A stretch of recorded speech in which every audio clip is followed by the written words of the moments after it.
7,000 নয় 8,324 জন শিক্ষকের নিয়োগ অবৈধ বলে জানালো সুপ্রিম কোর্ট। এসএসসি এর আগে প্রায় 7,000 জনকে নিয়োগ অবৈধ বলে জানিয়েছিল।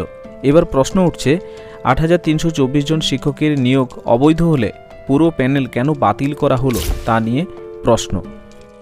পাশাপাশি আরেকটি বিষয় গুরুত্বপূর্ণ, সুপ্রিম কোর্টে ঝুলে রইল 25,753 জন চাকরিহারা শিক্ষক ও অশিক্ষক কর্মীর ভাগ্য।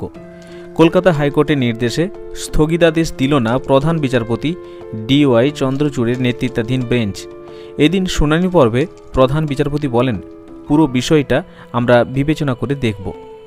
তার আগে কোনো শর্ত ছাড়া আমরা স্থগিতাদেশ দিতে আগ্রহী নয়। বিচারপতি পারদেওয়ালের বক্তব্য, কারা যোগ্য এবং কারা অযোগ্য সেটা বাছাই করা আমাদের কাছে খুবই গুরুত্বপূর্ণ। এদিন মূল মামলাকারীদের আইনজীবী মনিন্দর সিং আদালতে বলেন, ওএমআর শিট কোনোভাবেই মেলানো সম্ভব নয়, কারণ প্রত্যেকের দুটো করে ওএমআর শিট হবে। একটি এসএসসির কাছ থেকে, অন্যটি নাইসার কাছ থেকে পাওয়া যাবে। এবার কোনো ওএমআরে কারচুপি হয়েছে সেটা কিভাবে বোঝা সম্ভব? এর চেয়ে ভালো নতুন করে নিয়োগ প্রক্রিয়া শুরু করা। এই বক্তব্য শোনার পর সুপ্রিম কোর্টের প্রধান বিচারপতি বলেন, হাইকোর্টের রায়ে এখনই কোনো স্থগিতাদেশ আমরা দিচ্ছি না। সিবিআই একইভাবে তদন্ত চালিয়ে যাবে। জুলাই মাসে ফের মামলা শুনব। এখন শুধু সব পক্ষকে নোটিশ দেওয়া হচ্ছে। এছাড়াও আজকের শুনানিতে সুপ্রিম কোর্ট জানায়, এসএসসি নিয়োগ প্রক্রিয়া এবং সেই সংক্রান্ত তথ্য দেওয়ার ক্ষেত্রে পদ্ধতিগত জালিয়াতি করেছে। প্রধান বিচারপতি মন্তব্য করেন, এতদিন তাহলে তথ্য জানার অধিকারে যা যা বলতেন সেসব অসত্য ছিল। আজকাল সরকারি চাকরি খুবই দুষ্প্রাপ্য এবং মূল্যবান। এইসব দেখে তো সরকারি চাকরির প্রতি বিশ্বাস চলে যাবে।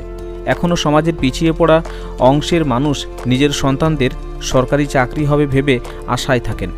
এইভাবে যোগ্য অযোগ্যের সংখ্যা বিষয়ে জানায় সুপ্রিম কোর্ট।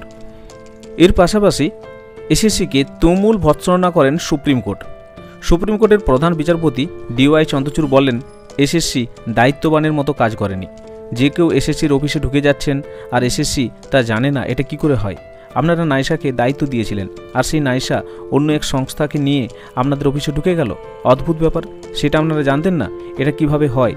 কালকে যে কেউ আমার অফিসে ঢুকে পড়বে আর আমি জানতে পারবো না? এটা কি আদৌ হতে পারে?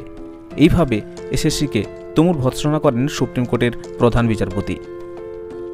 তো আপাতত আজকের রায়ে একটা বিষয়, যেটা হলো একটা সংখ্যা নির্দিষ্ট পাওয়া গেল, কতজন যোগ্য কতজন অযোগ্য। পাশাপাশি হাইকোর্টের রায়ে এখনই স্থগিতাদেশ তারা দিল না। সিবিআই একইভাবে তদন্ত চালিয়ে যাবে, এই বিষয়টা কার্যকর রইল এবং জুলাই মাসে ফের মামলার শুনানি হবে। এখন শুধু সব পক্ষকে নোটিশ দেওয়া হবে, এই সংক্রান্ত খবর পাওয়া গেছে। তো এই সম্পূর্ণ বিষয়টি আমরা তুলে ধরলাম। অবশ্যই ভালো লাগলে লাইক এবং বন্ধুদের শেয়ার করো, পাশাপাশি সবাইকে বিষয়টি জানিয়ে দাও। ভালো থাকো, পড়াশোনাতে থাকো। ধন্যবাদ।